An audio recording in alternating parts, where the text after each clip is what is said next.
and welcome to Around the Valley. We're excited to do this Week 10 wrap up. Regular season's done. We're going to jump into that Week 10 because it was fun. It was. So as always, I'm Marshall Yassarian, joined by Kaylee Harden, Kenny Hodges. Hey guys, how you doing? Doing phenomenal, man. Listen, we're wrapping up the regular season. We had some good action to wrap up the regular season. All the league titles are tied up. Pretty much most of our teams have made the playoffs, and we'll do a whole bracket breakdown later. But let's go ahead and wrap up Week 10, and we'll start in the West Valley, going through the scoreboard. Birmingham finishes off an undefeated West Valley schedule, beating up Granada 52-0. Cleveland handled business against Taft 42-14 to finish 4-1 in the league. And then Chatsworth pulled out a nail biter against El Camino 29-27. Elko had a chance to kick a late field goal to win the game. It pushed it wide right. Then Chatsworth walks away with the win, picking up their second win in the league. So looking at the West Valley standings, how we finish up, Birmingham are the champs at 5-0. 5-4. They keep that win streak over the city section going. They take home another West Valley title. Cleveland finishes in second place at 4-1, 6-4 overall. Elko, Granada, and Chatsworth all finish at 2-3 in the league, and Taft finishes 0-5, bringing up the rear. So let's talk a little bit about. We know what Birmingham is, we know what Cleveland is, and what we kind of expect. El Camino was an interesting team here as we wrap up the rest of the regular season. We kind of talked all season about the slow start and then them sort of putting it together. Even in the West Valley, they had some really interesting games. They were very competitive. They held Granada to a score, winning that game. 2 of their 3 losses are by combined 3 points. We throw the Birmingham game away because Birmingham did that to everybody in the league. So we'll just throw that one to the side.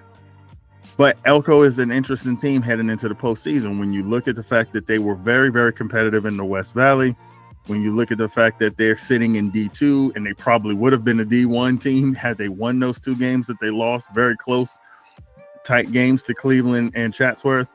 But because they're sitting in the top of D2, things sort of set up pretty well for them. So I'll start with you, Kaylee, on this one. Good morning, by the way. What do you think of Elko's postseason prospects sitting in the top of D2 when this team was very, very competitive in what we all consider to be maybe the best league in the city section outside of those teams in Harbor City? What do you think it stands for Elko and their chances to win a championship in D2 with how competitive they were in the West Valley this year? Well, it's a great question to start the morning off with. So I think that given all of the hurdles that Elko has had to overcome in order to be the solid team that they are, doing all that whilst also being so competitive in the West Valley, I think shows how resilient they are as a team and how much more of an edge they're going to have over their competitors as they move into the postseason. Like you've said, they were really competitive in the West Valley this year, which out of the leagues that we cover could be argued as the hardest. So for them to hang on tough and be able to compete at that level, I think that especially being placed in D2 for the playoffs and the postseason, that is going to help them to have a longer playoff run than if they were to try to struggle in D1. So I think that their prospects moving forward they're swaying positively than if they were to be in D1 and trying to, scrap for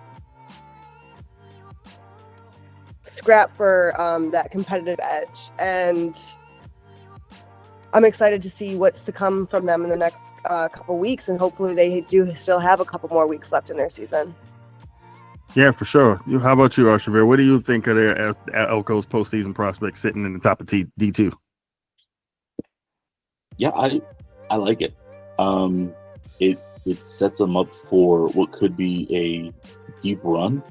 There's landmines everywhere for every team, but this is a team that is battle tested in the West Valley League.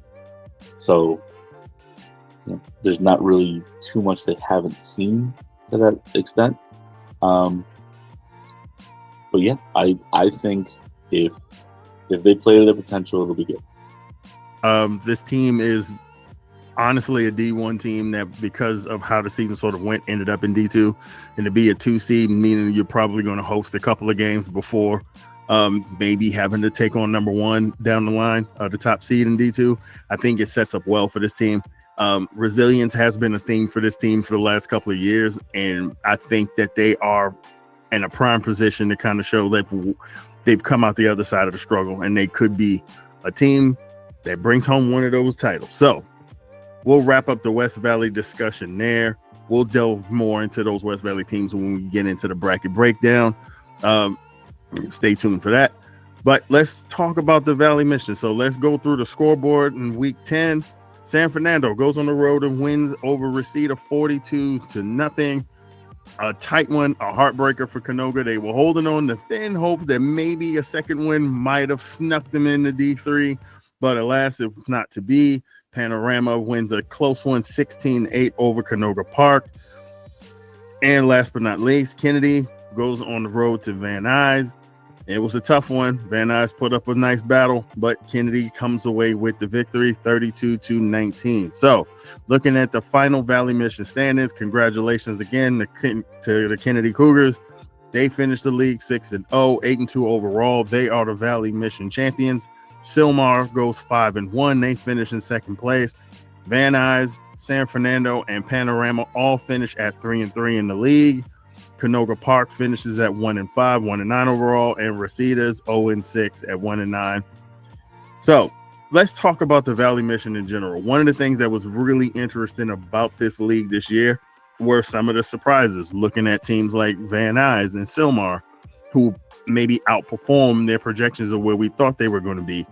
San Fernando and Panorama struggled a bit. San Fernando graduated a lot of seniors. They were playing a lot of young guys who they were sort of working in. New changes on the coaching staff, so it was a little bit of an up and down year, but the talent is still there.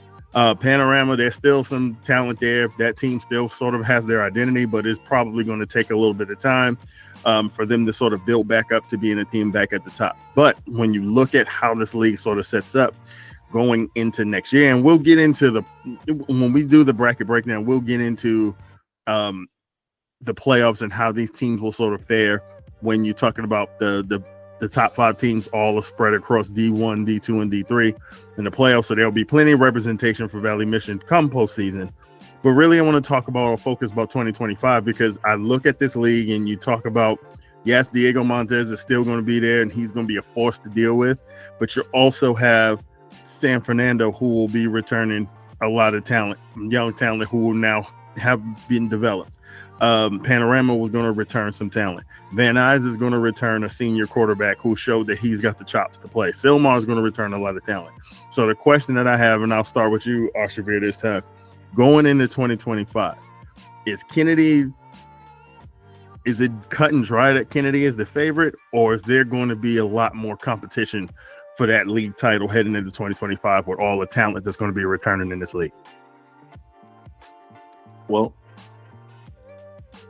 I've got to say, until somebody beats them, right? It's kind of been our mantra. And that's the thing. Kennedy will be the favorite going in next year, unless some unforeseen things happen between now and August. But I'm excited about the prospect of everyone else. I think the league's going to be that much tighter, and it was a tight league this year. I mean, look at Van Nuys. You just alluded to it. They played Kennedy. They were within one score from a lot of that game. They just kind of got away from them in the fourth quarter.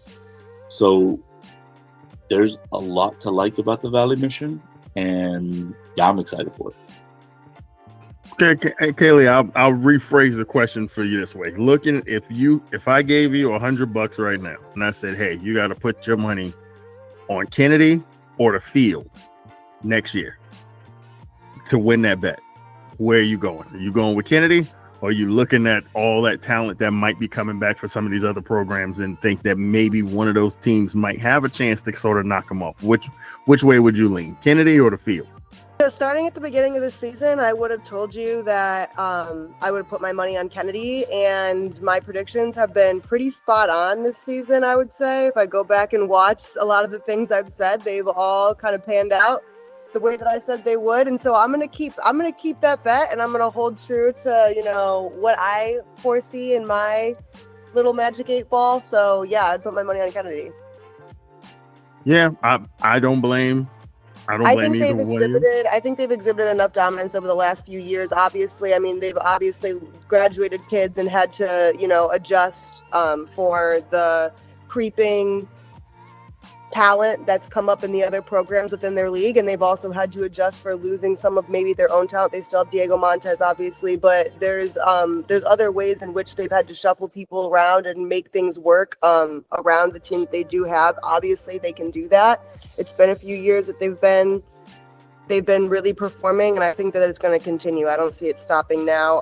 But like Arshavir said, there are unforeseen circumstances. I don't think anyone foresaw what happened to Granada this year, or coming into this year from last year. So, you know, fingers crossed. I hope I win that bet. Yeah, for sure. Like I said, I don't blame either one of you for going that way with Kennedy. I think if you push me to the fire, maybe I'll say the same thing. But what I will say is, because again, that forever optimist in me, looking at the talent in this league, and even teams like Canoga and Reseda struggled this year, but there were some young guys that really, really got a chance to take their lumps and will carry that into the offseason. And there's some talent even with those two teams at the bottom who might come up next season and bite a couple of people. They'll look at what happened this year and sort of build on it. So, I mean, yeah, Kennedy is probably going to be the favorite, but like I said, watch out for Van Nuys and San Fernando and those senior quarterbacks. They could be a fly in the ointment for Kennedy trying to three-peat next year. So we'll leave the Valley Mission conversation there. Good luck to those teams in the postseason. We'll break down those brackets and all that stuff later on. But let's wrap up the conversation on our end of the city with the East Valley. So let's start with the Week 10 scoreboard. Monroe and Fulton. Fulton, congratulations to Fulton. Moving back to 11-man, they pick up their first win in the East Valley. They beat Monroe 19-0 to wrap up the season there. Grant, looking like a team that's sort of getting their mojo together. They handle business and beat up Poly, 41-10 at home to finish up the regular season. Arleta goes to Chavez, makes a statement about what they want to do in the postseason. They hang 40 on Chavez. They beat them 40-8. And last but not least, in what was the game of the week, North Hollywood beats Verdugo 42-14 to wrap up the East Valley Championship. So, taking a peek at the final standings in the East Valley, NoHo 7-0, 10-0, only undefeated team in the city section heading into the postseason. They're the East Valley champs. Arleta finishes second at 5-2. Verdugo also at 5-2. Grant right behind them at 4-3 in the league. Poly and Chavez both finished at 3-4 in the league. Fulton at 1-6 and Monroe at 0-7. So we talked a lot about North Hollywood. They did exactly what they've done all year. They went out. Now Verdugo, the final score is not indicative of how competitive that game was. But in the end, North Hollywood did what you expect a senior-laden, tough-nosed team to do. They hammered until they put the game away. So we know what we know what they are. They're the champs. They're the only unbeaten team in the city section. But when you look at this league, and it's indicative of how good this league has been all year, when you look at the fact that they've got 7 teams of the 8 are all in the postseason. It says something about how competitive this league has been. It says something about even how competitive the teams who kind of finish in the bottom half of the league have been. So, Kaylee, I'll ask you this. This is the question I'll ask about the East Valley. With 7 teams out of this league making the postseason, who in that group, outside of NoHo, we know what our expectations are of them. They've been awesome all year. But when you look at Arleta, Verdugo, Grant, Poly, Chavez, Fulton, we'll throw Fulton in that mix as well in D3. They're going to be a tough out in D3. Which of those teams do you look at and say, man, I would not be surprised if they made a run all the way and won a championship? I don't know. I think I'd be pretty surprised if any of those teams won the championship, if I'm being perfectly honest. However, I think the team with the strongest chances for a good postseason run would be Verdugo, especially since they're in D2. I think that gives them even more of a dominant position. So that's what I'm going to go with. I'm going to go with Verdugo for being the aside from NoHo, the team with the longest playoff run. I'm gonna have to agree with Kaylee. It's probably Verdugo, and that's not a slight on any of the other ones. Like, the only thing I'm gonna say about the bracket before we do the breakdown is at the top of that D2, you could have an Arleta Grant rematch, and that would position one of them to have a chance at a really deep run, potentially getting to that final. So, you put my feet to the fire, it's going to be Verdugo Hills. But I really like what I see go throughout the whole bracket for the East Valley. Man, it's so tough because I do feel like this league is full of just dogs. Like, these are teams that aren't afraid to play ugly. And a lot of times in the postseason, that's what these games come down to. These games come down to, like, not pretty football because everyone's tight. Everything, you're fighting for every inch. So if I had to pick one, obviously we know who Arleta is. We think we know who Verdugo is. If I'm going to step out on a limb, just based on what I've seen the second half of the year, it's something about this damn Grant team. It's something about when that offense gets red hot, when they get rolling. Now, mind you, they make a lot of mistakes, and they can easily take themselves out of a game as much as they can put it on you. But I just look at a team like that, and I say to myself, every year there's one or two teams when you get in these brackets that they just sort of kind of, whether it breaks right for them, and who knows? Like I said, what happens if Grant wins and Arleta gets bumped in the first round, which is possible when you're talking about D2, and maybe the path gets a little bit easier for Grant. And like I said, Grant already beat them this year, so there's no guarantee if they play that rematch that Arleta wouldn't lose to them again, not with the way Grant plays offensively. So if I'm going to step out on a limb, the safe bet to me, I would say Verdugo. If I'm going to step out on a limb and try to look like a genius, which could easily blow up in my face week one, I'll go Grant. I'll say Grant is one of those teams that, man, if they get hot, we could be looking up and seeing this team in the semis and D2, and then all bets are off. Let's leave the conversation there. Again, congratulations to Birmingham. Congratulations to Kennedy. Congratulations to North Hollywood, an undefeated season. We will be talking about that team going down in the annals in the East Valley for what they've done in this regular season. Hopefully they continue the postseason success.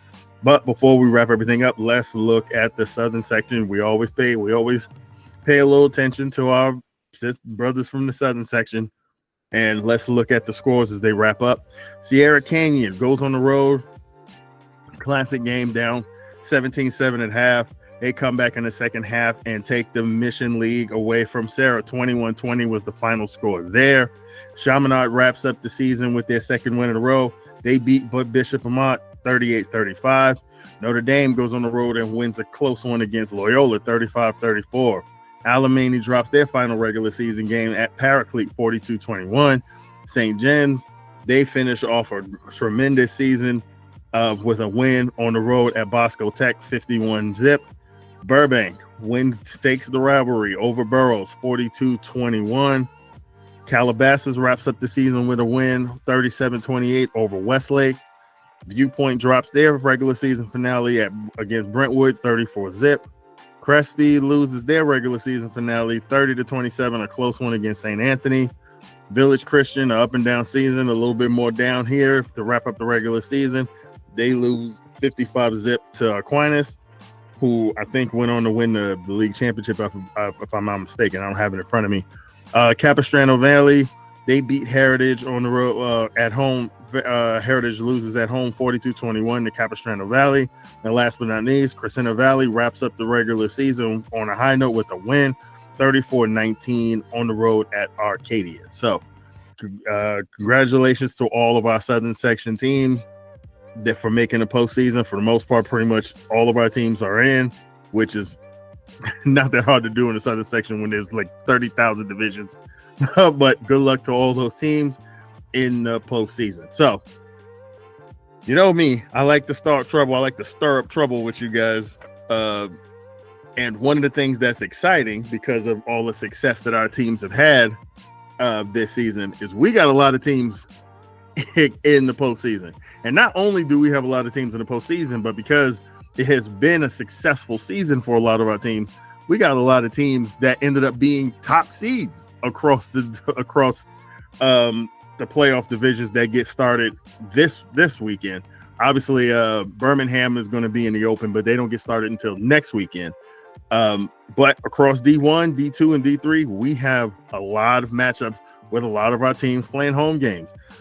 We got a couple of all Valley matchups right out of the chute with Granada and NoHo. San Fernando and Chatsworth is a playoff rematch from last year. So with all of these teams, Granada and NoHo, Kennedy hosting Roosevelt, our leaders hosting the game, Grant's hosting DMAC. If I asked you could only go to one this weekend, what's the game that you have to go to? San Fernando Chatsworth. San Fernando Chatsworth.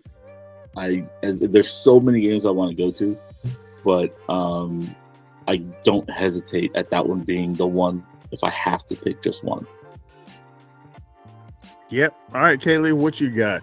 You got Granada hosting North Hollywood. You got that San Fernando Chatsworth game. Verdugo is hosting the game. El Camino's hosting Hamilton. Like, there's a lot of good stuff on the schedule. So what's the game? If you had to be at one, where are you headed? That NoHo Granada game sounds really interesting. I think that honestly, I'd be really excited to see how NoHo performs on Granada's turf. No, actually, it's at North Hollywood.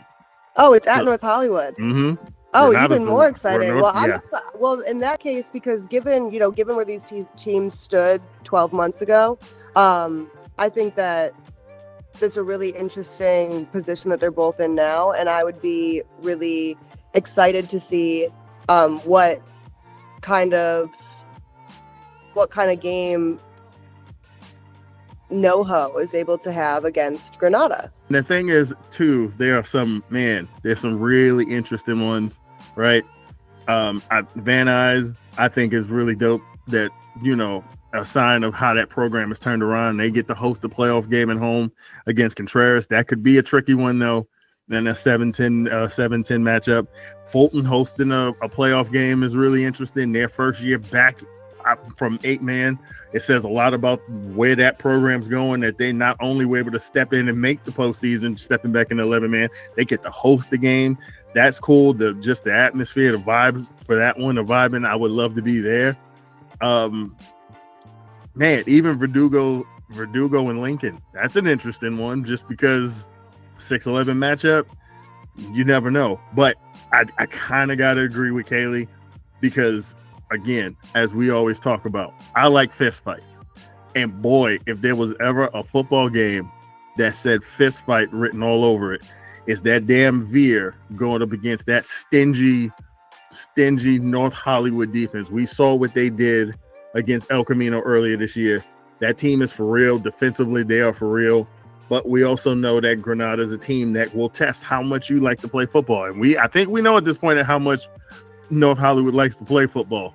But we're going to find out because those teams are going to go at it. And that's going to be a trench war, that game. So hopefully you guys get out there. It's postseason time.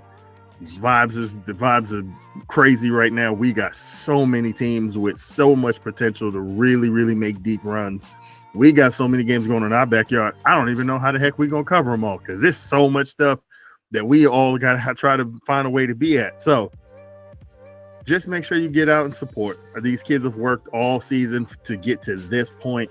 So it's more important than ever that we get out there and we support all of our teams, all of our kids, all of our coaches, everybody, the administrators, everybody who has put off so much work to get to this point, because the work is paying off. Look at how good these teams have played. Look how many top seeded teams we got. So make sure if you can, you get out and you go and you watch these games and you support these kids. So what we got coming up this week before we head out of here, we got a bracket breakdown. We're also going to do a year review where we hand out awards for Coach of the Year, Player of the Year, Game of the Year in each of these leagues. So make sure you're paying attention and you tune in for that. That'll be coming in the next couple of days. We're going to do a full bracket breakdown of all the divisions from Open to D3. We're going to give you our thoughts on how we think these things are going to turn out. So make sure you guys are paying attention to that. And also make sure you go to valleysportstelegram.com. We have so much content there for you. If you want to know what's going on, if you want to be in the know, you come to us, because we're the guys who are out here giving it to you, bringing you all this content. So for Kaylee Harden, Asher Virsarian, we'll see you guys soon. Peace.